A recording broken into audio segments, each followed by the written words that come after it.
Hello there everyone, welcome back to another video about a children's trading card game. It is another Gate Ruler video today. Before we get started with the video proper, I do just want to give a couple of quick updates so you can just go ahead and fuck yourself if you want to skip this.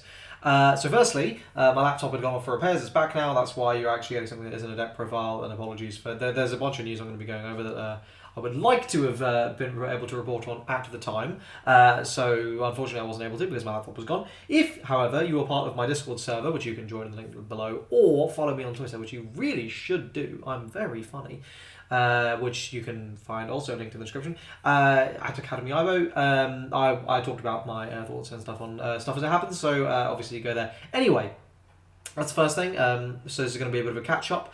And then obviously you can expect me to be reporting on things properly as they come out. Another thing related to me not having my laptop is the World Team Circuit, the sort of preliminary round was yesterday as of the time of this recording. That's a complete lie. It was last week as of the time of this recording. My whole sense of time is fucked. So that took place this last weekend between the Spanish and the Russians. And it was a very entertaining event, I have to say. Please look forward to recordings or match videos. I'll see if I can do some commentary for them. We'll see basically what my time allows. I'm hoping to for at least a few of them though. So basically look forward to that from that preliminary round, and it's going to be starting properly well now. You can find a link in the description which will take you to the announcement tweet and the bracket. We are not 100% sure if we're going to be able to do streams or videos or anything for all the matches, but we are endeavouring to try to do it for at least the winners bracket semi-final, the losers bracket final, and the overall final. So look forward to that, and obviously that's going to give us a nice little bit overview of the meta, leading into the first part of news from this video. And obviously now I will begin the video properly. Set 4 has a release date! Let's go! Rather overshadowed by the launch of Yu-Gi-Oh! Master Duel, which I really wanted to be making videos on, but I didn't have my laptop, and it doesn't have a Mac version. Fucking Hearthstone has a Mac version. You know, okay, we won't get into that. A little bit overshadowed by Master Duel, which I've been having a lot of fun with, by the way. Set 4 is releasing in March. That sucks, but it's fine. It is releasing March 31st in Japan. We actually haven't heard anything of English yet, but there is no reason to believe it wouldn't be a simultaneous release. Although I suppose you will wait. I will give final confirmation on that when we actually get the sort of thing up. So what I'm basically going to do is I'm gonna like go over the main news from that, and basically just to talk about what it was. I'll probably put up the poster, but essentially the set releases on March 31st in Japan, and there are going to be these box topper character rulers. So obviously, hopefully I'll have the image in front of me. You know, it looks like I'm reading off something. I'm actually just doing this from memory. I really should double check this. But yeah, so there's going to be 10 character rulers. Actually 11 in a follow-up post were revealed. And basically all but one of them are going to be in this set. And presumably that last one is going to be one of the new rulers. We don't really know, because we actually got a fair little bit of information there. So we're going to basically have all 11 of these in the set. And of course, coming onto that in this very totally organised way, coming onto that, we then have, yes, the news as to the rulers of the next set. So it is confirmed that there are only going to be 2 rulers. So there are 5 rulers in the set, but that means there's, which is weird because usually there's 6, and that's because there's the male and the female versions of all the rulers. So here, what's happening is RPS Maniac is going to be reprinted, presumably in the female variant, as we already have the male. As a promo, at least Japan does. It'd be nice if English got that at some point, but it's a meme ruler, so it is what it is.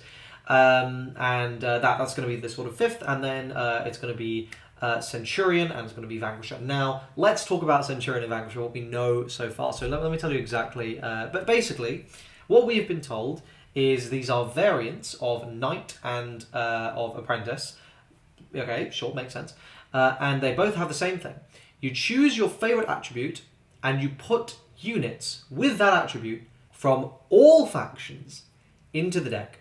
And then other than units, you choose one faction, and you can take it from there. That's actually really, really good, right? So basically what this means is, if, for example, I was going to play Regenleaf in Knight, right? So what I imagine it would be is literally like Knight, right? In the same way that Legion is literally Knight, but it'll probably have one less card in the starting hand, and it will probably have more. It probably won't have more counters. It might do, but it probably won't. And it'll have, and then I'll be able to basically take that, and I'll be able to just pick all the Regenleafs from all the factions, and I'll be able to, as long as they have Regenleaf on the card, I can put it in my deck as a unit, and then I would choose one other faction to use the events for. So I mean, probably Atlas or you imagine, or Volnar, or you imagine. It'd be one of the, or one of us. I don't know. They're all quite good. One faction to basically gain full access to the remaining card pool, and of course, same will be true of the Apprentice one. Though I would expect the Apprentice one to, which I assume will be Vanquisher, to actually just end up having like a higher level limit as well, because Apprentice is just getting dicked on, and I'm here for it. That's basically, so we kind of know what the new rulers are. Obviously, we don't have the specifics yet. I would hope to get those in the next month or so we can start having some fun testing them. But we also got a bunch of card reveals, and I won't talk about this for that much longer. But yeah, so we got the new. We got those, and then we also got this piece of information.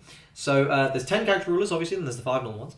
Then there are 117 cards in the set, like main cards. So there are 46 1-stars, 21 2-stars, it's fairly standard so far, 18 3-stars, also fairly standard. Actually, no, that's a little more than usual, because that means X-Fade is actually going to get 2 3-stars and 23 4-stars. 4 legend 4-stars as well. So presumably Activator will not be getting a legend in the set, makes sense. But oh my god, 23 4-stars. Now, as an English player, that is totally fine with me, because we get enough 4-stars that we should hopefully still be getting the usual playset per 4 boxes. So I'm not too worried about it, especially when you factor in that there was like this quote-unquote like increased pull rate thanks to the SRs, which are not in this set, by the way. They're gone for now. Ikeda says they may come back, but I think like for now, I think we're all good. We have enough of them. But oh yeah, as an English side, that shouldn't be an issue. But that's pretty exciting, because that means like 5 cards per main faction of 4-star power rarity, and probably 3 X-Rated 4-stars. Very exciting. We're going to see what happens with that. But anyway, so that is that. And there's also some promo versions, some promo cards that Japan's getting of Imel, who we talked about in the Regenleaf video previously. I don't know if we're going to get these. It's like you get a playset as a bonus for buying a case. We didn't really get this last time, so I get the feeling we're just not going to have access to these, and they'll probably come to us as promos, but we'll see. Right. Now that we've talked about the set, okay, so it's releasing March 31st, got the news, got the new rulers and the character rulers and all that sort of stuff. Very exciting. I'm genuinely really, really gassed for this set. I don't know if I'm really excited. And of course, you know, we've been through the World Circuit news, which you guys should be watching. I'll be posting updates as to when the matchups are. First round is going to be your boys in the UK versus Canada. Sorry, we're out for blood, and you guys are first in line. Let's go ahead and talk about the large number of cards that have been announced. Let's begin. So first, we've got Space Shark. So this is a level 3 Wonderverse unit. It's a Desecrator, Death Shadow, Shark and Octopus. Octopus relevant, as you'll see why in a little bit. Death Shadow obviously being the main new DR deck, so that's obviously a worthy consideration. It's a 6/6/3, so, you know, almost Galax stats. OD, Zombie Shark. Choose one shark in your damage zone, except Space Shark, and special summon it. Okay, so it heals and you play something. We know that's good. Though, of course, you know, it's shark restricted. Or TD, Shark Tempest. Choose one shark in your graveyard, except Space Shark, and add it to your hand. Right. Level 1 shark cards in your hand get Sentinel Summoning, interesting, and Surprise Shark, instant action, DR5, Shark or Octopus, special summon this from your damage zone. Now that is a really powerful ability, that last one. How good is this? Honestly, I have no idea. It could be really good. It's probably going to be on the memeier side of things. However, this definitely looks like it's going to be like lending itself towards Centurion and Vanquisher, right? Because, you know, you want to play Sharks, so you'll be able to gain access to... I mean, I know they're in Wonderverse. I can't think of Sharks outside of Wonderverse at the moment, but maybe that is relevant. But yeah, so this will be interesting. But a cool card and definitely a fun meme deck I want to try out at least a couple times. Then we got a few days in a row of Genesis summon support, and oh my god, right, so let's start off with Isuzu no Okuni. So this is, I'm definitely mispronouncing that, but anyway, this is a supernatural incantation level 2 mage. Mage is an attribute, I don't know why I swapped those around. It is a 1/6/1. Now when you see a stat distribution like that on a Imagine front unit, you know some bullshit has come. TD and OD. Rite of Purification. Choose one card in your damage zone or in your graveyard and put it on the bottom of its owner's deck. If you do, put the top card of your deck in your damage zone. Now, why on earth would you want to do this? Firstly, if you ever send something from your graveyard back without exceptionally good reason, you're capping. And because this puts cards in damage zone, like, you're not counter-checking either. So, like, this is a hefty cost. But why would you want to do this? Well, because you get to put back your targets, and that's the main thing. Also, it doesn't target anything face up, so you can just send DR back to deck. Overall, it's a reasonably good ability that will have some utility. However, it is pretty heavily costed, and in the context of some of the other cards we're going to be seeing, I'm not convinced how powerful and useful it's going to be, but we'll see. Then, Genesis Summoning. Materials this and one or more Supernatural or Mage. Special summon one Supernatural or Mage from your deck with its level equal to the combined levels of the material. Now, interestingly, this specifies the equal to. It doesn't say equal to or less than. So this is also a little bit of a worse Genesis Summoner. I'm not sure how good this card is. It doesn't have counter or anything, and looking at the way Genesis Summon decks have historically worked, I'm not convinced this is honestly going to be something worth your effort and time. I think if you want to play Genesis, you're just going to play Regenleaf, but we will see. Certainly a interesting card. A far more interesting card is Kormir Kigaki. And finally, Orenji, there you go. Your waifu husbando has finally arrived. The art is clean as fuck though. So, this is an Oniga Island key figure mage, level 2, 1/6/1, so same stat line. Oh boy. Demon God Invitation. Once per turn. Standard action. Remove from the game any number of incantation and magic from your graveyard. Special summon one deity or demon lord from your deck with its level equal to the number of cards removed by this effect, -2. Now, there are very few +1s in this game. And if you saw my Regenly video, and the fact that that could combo into a +1 was actually really, really powerful. Here is another one that is a strict +1 that is one of the best you can ever get in the game. I mean, banish 6, special summon Sakihime, draw 2. You just went +3. This card seems very, very, very, very, very strong. Just on that. Now, it's all really going to come down to how easy it is to get incantations and magics into the drop zone, how many of them you're playing, and how realistic it is to get the ability off. But it's worth noting that for 3, you can use this ability to special summon out the level 1 3 sisters that blocks special summoning. So you can silver bullet in certain matchups, which is obviously very, very powerful. I think this is going to be a really interesting card. I don't know how good it's going to be. I really have no idea. But it's really strong. It doesn't stop there. There's also a second ability. Once per turn, when your opponent plays a counter, you may DR3, and if you do, that counter becomes deal 1 damage to you. So you can take a counter your opponent's about to do and go, actually take a damage instead, which is obviously really, really powerful. That is something that is going to potentially be like game swinging, right? Like that's like a counter that is going to swing the game in their favor, and you get to go no to. DR3 is not unreasonable at all for a skill like that, and I think just on balance, this is a really, really powerful card. I genuinely don't know how good it's going to be. I am just going to have to playtest it, but it seems really, really strong. Speaking of really, really, really strong, let's just do the final bit of Genesis Summoning. This was revealed really recently. This is Freyla, the Fell Princess of Black Sword. Volnar, your level 3 unit. This is a Fighting Spirit, Warrior, Demon Lord, and Regenleaf. So obviously Regenleaf very relevant there. I'm not going to gush about how insane this is and the Regenleaf synergies. It'll be obvious. This is a 4/3/3. So 3 strong. Big boy. TD is to draw a card. When this enters play through Genesis Summoning, choose one enemy unit and destroy it. Now this is one of the very, very few instances of actually it's going to pop anything. Any unit. That's rare. Usually it's level restricted or it's attack or defense zone restricted. So that's a really, really powerful ability. Don't forget that this is something that's possible to do on the opponent's turn, thanks to something like CNT Shiori as well.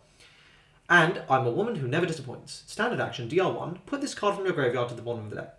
So this is like the most staple 1-2 of I've ever seen in my entire life, right? Like if you draw it, it is what it is. You hard play it, you draw a card. When you Genesis summon into it, you get to pop an enemy unit and it's 3 strikes, so it's pushing face hard. And when it ends up in the drop zone, you only need to play 1 or 2 of it because you just DR1 and you put it right back and you can go straight back into it. This seems super, super, super good. And I think this is like a really nice end piece on like a potential big Dragon Leaf combo. Just because it's big. Like, guys, damage is scary. Like 3 strike, that's scary. I think this card is really, really strong. And I expect to see it a lot. Let's talk about another very, very interesting card. Fawn Dragon Mervina. So, this is a Volnar Earth Dragon, level -2, 6/6/2. Alright, so let's just, it's a level -2 with 6/6/2 stat line. Okay, so firstly, it doesn't have counter, which is in and of itself insane, right? Like, if nothing else, this is something you can just chuck 4 copies in and it's going to raise your level limit. And that alone is going to make it be like really interesting to see play because it doesn't cut into your counter slots. But there's obviously a lot of drawbacks. Forced Reveal. Summoning requirements. DR2, Earth or Dragon. If you don't, put this card into the graveyard and deal 2 damage to you. So basically this is going, you have to play this when you draw it. When you do try to play this though, you better DR2 things. Otherwise, you're going to take 2 damage and you're going to lose this card.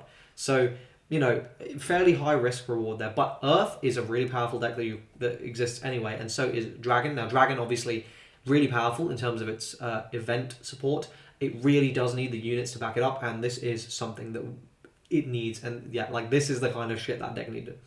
Thorn Release, instant action, DR3. This gets a breakthrough until the end of the turn. And this card's level becomes 2 if not in hand, but it still counts as -2 for deck construction. So why does that matter? Well, there are ways you would actually want to go into level 2, specifically from your deck. There are a few reasons you'd want to do that, like Genesis Summoning and substitute cards for Dragon. So that's fine. I think this card is really, really interesting. I think it's very, very niche in its application because, well, saying that, I say it's niche. That's the same as driving a Haunting, right? Like, it's bad, but it doesn't take up a counter slot, right? Like, so I think like when you look at it in the lens of, okay, it's only level -2 for that 2 damage risk. However, it does not take up a counter slot. That's very interesting. I don't know if it's going to be worth just chucking 4 copies in just to get that much more levels. I've made a video a long time ago when the game came out, over a year ago now, explaining exactly why my logic for Tatari Jia or for Haunting back then made sense. I think it did at the time. I still think there was good logic. Though obviously it did fall off because decks changed and adapted, and that no longer became the optimal way to play, but that's besides the point. Yeah, I think this card is really, really interesting. And I'm very, very, very excited to see exactly what happens with the Dragon deck, because I really think it's been lacking, and I hope that this is going to be the set that makes it playable. Finally, today we got Sharkman, and folks, I'm not gonna sugarcoat it. I'm a bit disappointed, but that's just because I was expecting it to like be a real like part of the hero archetype, and it doesn't seem to be. So let's talk about it. It's a Wonderverse level 0, 2/1/1, so great start. It's a superhero, future folk, Regan Leaf, and Shark. So the attributes are stacked, right? Like that's a really good set of attributes. The Sharkman. Okay. Also, all of the effects are James Bond movies, which is pretty cool. So the Sharkman Who Loved Me. You can put up to 8 copies of this card into your deck. Okay, interesting. This immediately pissed off all the people in Japan because the high rarity pack has been changed to you just get 1 copy of each thing. So obviously you buy 4, you get a full playset of the set, and then like 2 days after they were like, oh, by the way, you can play 8 copies of this card. Now, personally, I don't care because like RPS already existed that made you run 6 copies, so I was like, okay, I mean, there's like this was a thing you were just gonna have to potentially live with anyway. But besides the point, Sharkman Taco Pussy. Standard action, pay 1 resource, unflip 2 cards. So that's pretty powerful. And Sharkman only lives twice. When this is destroyed, you may put this into your damage zone. If you do, put one card from your damage zone into the graveyard. So this is another way of just, like, this card in and of itself essentially reduces a DR cost by 3, right? So when you're then putting that in the context of a big shark that costs 5 DR to just bring out whenever, and you realize that if you're just doing that for 2, and you have ways of like putting it back in the damage through Space Kraken, through Schrodinger's cat, the many Schrodinger's cats, this deck suddenly becomes very, very interesting. And it's definitely something I'm going to be looking into playing, and I am very excited to try it. But that is it for this video. So yeah, big catch up. There's some really exciting stuff coming from the set. Just some things I've seen, man. Like I'm really, really excited, and I hope you guys are too. Please look forward to some more deck profiles coming. Obviously, the World Circuit, that's going to be a lot of fun. So you can expect matches and that sort of stuff. And yeah, if you're interested to all that, obviously subscribe. Thank you, Sundar, my simian level supporter. If you want to support me too, you can become a channel member. Hit the bell, usual shilling, and I'll see you guys in the next video. Cheers.